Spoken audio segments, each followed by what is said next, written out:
tam bolo teplo. No.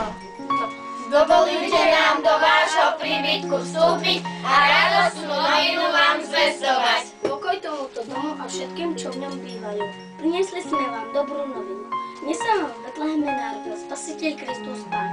Zvestujeme dobrú novinu, Ježiško chce v každú rodinu.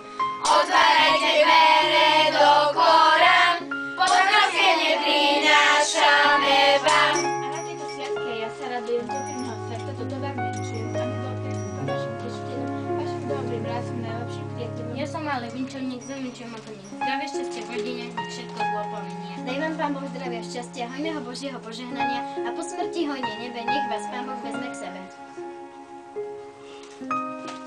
A ja vám prajem zo srdca celého zdravia, lásky, pokoja, srdca a smrti kráľovstva nebeského. Za vaše dary, čo nám dáte, pekne ďakujem a požehnanie sviatka všetci ministri.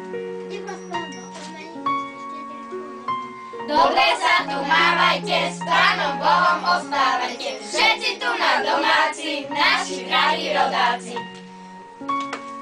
Myslíš, Pane Bože? No, ponúknite sa s našimi bakuskami. Tu máme kto má prázdnu tašku vysypať?